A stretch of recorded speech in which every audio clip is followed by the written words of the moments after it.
I'm here with Mama O, and we're at Edgemont Solar Garden. So let's start at the beginning. Where's your family originally from? I was born in Ironton, Ohio, which is southern Ohio, squeezed between West Virginia and Kentucky. But my dad's people are from the Blue Ridge, Appomattox County, Virginia, and my mom's people are from the Smoky Mountain, Tennessee, Georgia borderlands. Okay, and what caused your family to move from Virginia to Ohio? Oh, wow. Opportunity and tragedy.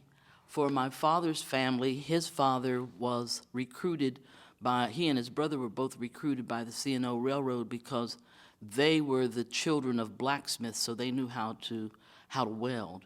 But my mother's people had their own land that was very productive outside of Rome, Georgia, and there was a lot of animosity toward them because they were successful.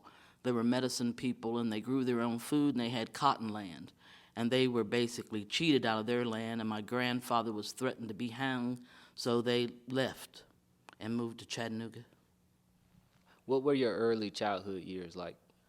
Well, between the time I was 9 months old and 3, my father was in the Air Force and was stationed in Japan. So it was me and my mother, and we lived with my grandfather and my grandmother. It was a very, very laid-back kind of life because they were already old, and the house really only had 3 rooms and a fireplace and a kitchen and a bathroom. But it was 3 properties between my grandparents' house, my great-aunt's house, and the empty flower space in between. And there was no fence, so I could roam, and I loved the land, and I grew up as a young kid climbing the hill behind town before they built the highway on it. So I've always been a landed kid. Okay. And you were in Ohio at this point? Yeah, I was born in Ohio. Okay. My father, we went out to California and he was in service, and then when he came back from Japan, we moved to Florida. So I came back to Ohio from Florida at the age of 3 and a half. So when you were little, were you involved in agriculture at this point? Oh, my mother has this story about the first time she lost me on that piece of property where I could roam. She looked everywhere in the coal shed, down the alley, and she found me in my great-aunt's backyard garden sitting in the strawberries with bees and flies around my head. So I guess I've always liked growing food. What were some of your favorite foods to grow growing up? Oh, with my mom, I love the taste of spring onions, scallions, the fancy name for them now. We just called them green onions because they were immature. And okra was one of my favorites. Tomatoes.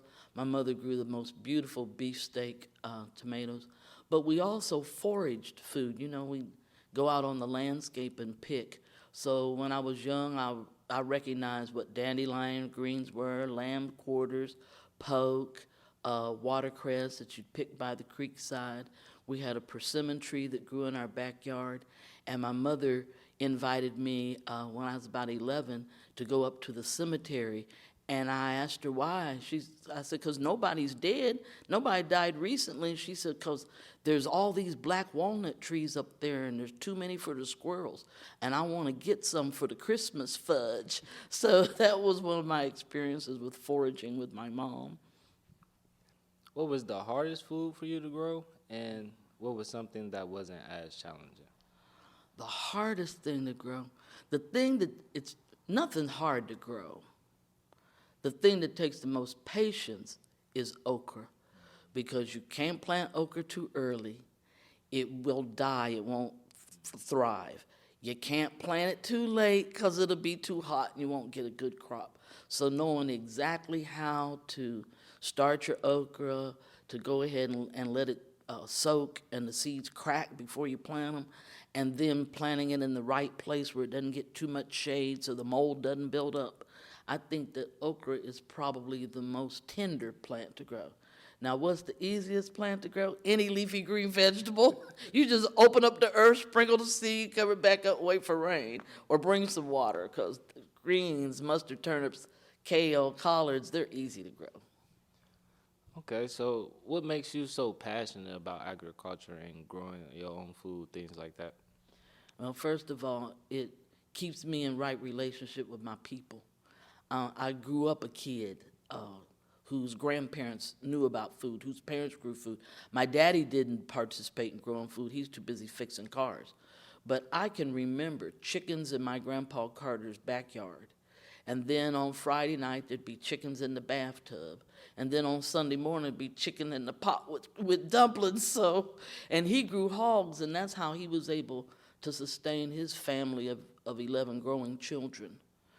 Then it's just the self-satisfaction of being a part of creation, you know?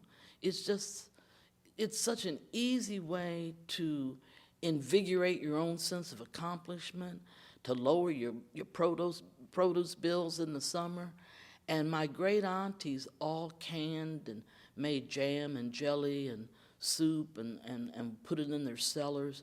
So even as a small kid, I had a great understanding and a deep appreciation for being able to eat fresh peaches in the middle of winter, you know. Nothing like fresh peach pie on New Year's Day. Especially when peaches don't normally grow Yeah, where you because there ain't from. none coming from Georgia. Not in December and January. They coming from the can or the jar, or when we got prosperous, as Mother would say, she bought one of them great big enough to put a grown-up in deep freezers. And so by then we weren't canning as much as we were freezing food. So we always had peaches in the deep freezer. All right, so is canning like a part of the process of you growing your own food? You canned it yourself? My first experience with canning was using glass jars, what people call ball jars or mason jars. That was the brand. And you would put the pack in, and you had to put the lid on, screw the rim on, and then give it a hot bath or put it under pressure. So you'd be actually using hot water to force the air out of the jar so that it would vacuum seal. And the satisfaction at the end was listening to all the jars go ping, ping, ping all night long, and you knew that you were being successful. Then one trip to Appomattox, because Daddy used to take us to Virginia every summer, and Mama used to take us to Georgia every summer. One time we went to Virginia, we went down past Appomattox to a place where they had a cooperative canning factory. And we actually got corn, bushels of corn, cut it off the cob, took it down to the cannery, and actually put it in tin cans where the lid came down and the factory and the seal came. It was fascinating to watch how modern convenience had come. And we didn't put labels on it. We just had a marker, and we put a C on the top of the corn and a T on the top of the tomatoes. But that was a lot of fun, going down with an empty trunk and coming back with food. Mm-hmm. So you're from Ironton or Yes. Irontown? No. Ironton? Ironton, Ironton. where iron was shipped by the ton, but because we all have a mountain dialect accent, we all say Arnton. And that's when people know you're really from there. If you say Arnton, Ohio, then they say, oh yeah, you local.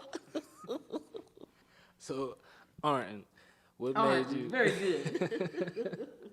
What influenced the move from Arnton to West Dayton, Ohio?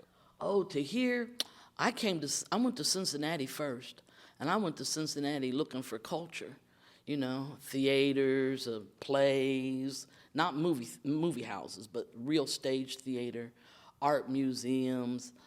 And after leaving and being in Cincinnati for about 25 years, I stayed for 30.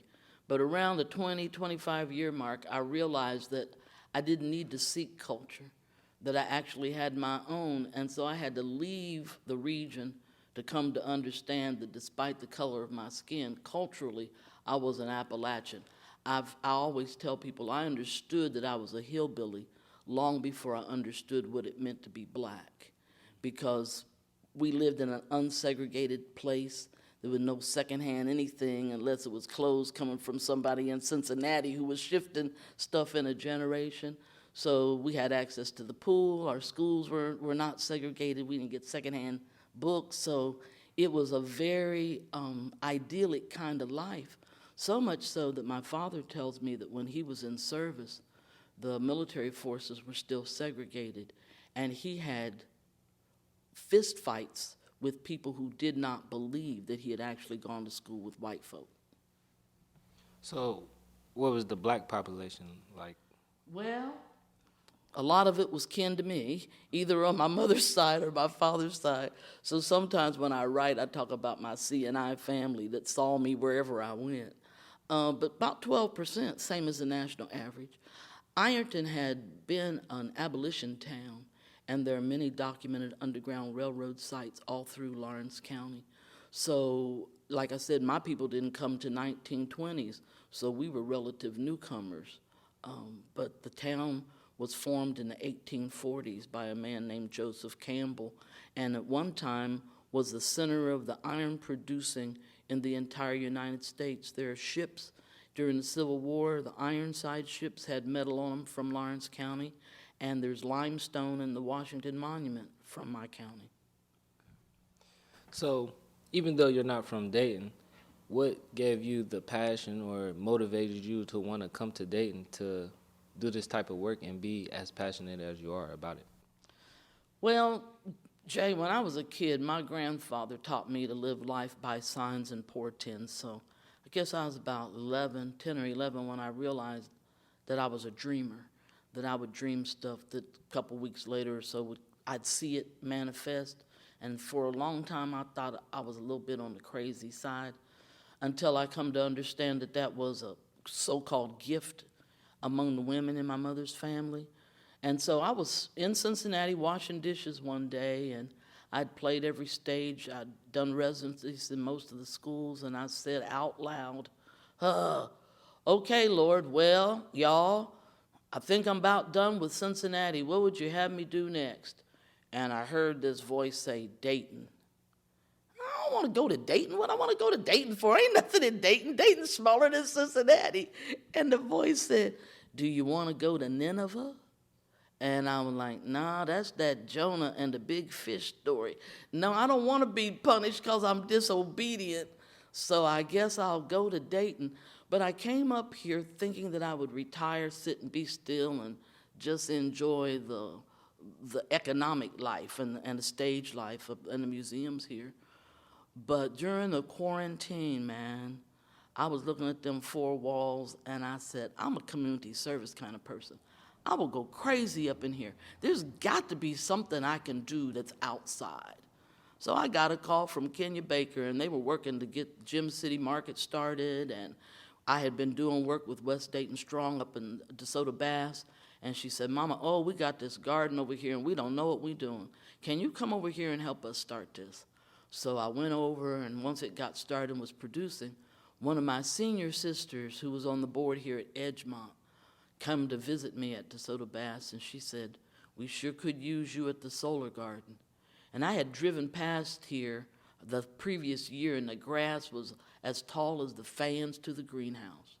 And I was like, what they got going over there? And, I'm inquisitive. My mama said I was nosy, but it's inquisitive. So I came past here, and I was like, oh, they done cut the grass? They got some stuff going on? So I came in and for a visit and got an invitation to join the board, and then Central State came and brought their incubator farm program, and we've been rolling ever since. From talking with staff and working at the Solar Garden, I know that one of the goals is that they want it to be a staple in the community again. I think that's a good thing too, but what are some of the things you would like to see go on differently here? Yeah, first of all, let's say you were an AmeriCorps member and your face is out there on a sign, so you got a legacy here. All the people who are on the board, with the exception of myself, grew up here on this side of town, and most of them in Edgemont proper, and many of them on Wisconsin Boulevard. So they are really keen to see this institution, which was formed in 1978, become as vibrant as it was when their parents and grandparents were responsible. The difference is they skipped a generation. The people who knew how to grow told their kids, oh, don't worry, you go to school and get good grades, which they did and got good jobs. But they missed that session on how to plant and grow food. So the first work has been getting the people in the board back with their hands in the soil. So we now have 3 cinder block rows out here in addition to the incubator farm that Central sponsors. And we've had 5 community members growing in that. then all the board members help assist with the crops that are in the greenhouse. So my long-range goal is to replace all of us, because we're all over 60, the oldest one is in our 80s. So we need to see young people 50 and under, come and learn what it is that we know and help keep this legacy alive. This is the legacy of the Marianist brother from UD that everybody cherishes, and the former and beloved and late Dean Lovelace. So we are now working without a corporate sponsor like they did in the 70s, but we know that we have to have this in our neighborhood to continue to teach people how to grow food, to reclaim our heritage of agriculture as an art form and a career option, to steer young people into agriculture as a field of study. There's so many areas of agriculture and so much scholarship money out there for people who would like to see it as a business, who want to get involved in the transportation business, who want to write software for the new enclosed greenhouses and shipping containers that we will have to use in order to deal with climate change.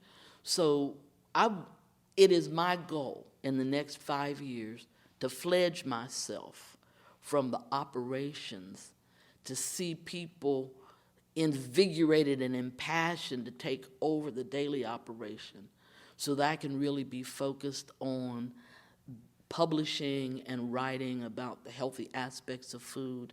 I've got a cookbook that's percolating in my brain, and I'd love to work with more young people to help them understand that the way to become an old person is to eat well so that you can prosper. Okay, and the garden is really growing, it's growing kind of fast, a little faster than most people expected. But I would like to ask you, though, what are some challenges the garden is facing, and how is the garden overcoming those challenges? Well, the first challenge was we had all this land and not enough energy to farm it.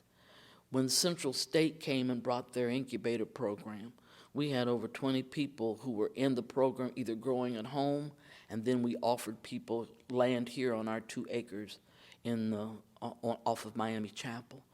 Those individuals had a lot of passion and a lot of enthusiasm, but they were neophytes. They had never opened up this much earth, planned a crop, worked the land to a harvest, and created a distribution plan. It was overwhelming, but it was a great experience because it gave everybody a different appreciation for the kind of discipline and focus that it takes to nurture food and to the point where it's mature, and then recognizing when it's ready to go to market, establishing those avenues so that you have a place. So next year, we're going to run the program again. We've recognized that long row growing is not in our cultural frame as African Americans reclaiming our cultural heritage on the land, that we work better when we use the principles of the Nguzo Saba that we talk about at Kwanzaa, that collective work and responsibility and cooperative economics and unity and understanding our purpose. So we're going to use patch growing so that everybody will focus on tomatoes together. Everybody will focus on watermelon together. Everybody will focus on green beans. And we're thinking about maybe growing a patch of corn, because corn grows well when it's tight, like family. I feel like the garden could definitely help as far as the health of people, and definitely learning how to grow and getting back to that. But how do you feel the garden could help the overall health, mentally, physically, bringing back that pride to the community too? How do you feel that? Well, one of the first things I thought about when we came here, because we had somebody to cut the fence, I'd noticed that the collard greens had been picked back severely. I understood then that somebody had, quote, broken in to get food, and they'd actually left $2 on the fence line. And I was like, man, how desperate are people for food that they will cut a fence, go in and get it, and then generously leave a contribution for it? We need to grow food outside of the fence. So there's a plan to replace the fence as it exists today. But then the focus is creating a food environment, a food forest, a food landscape, so that there's food outside the fence that the community can share without purchase.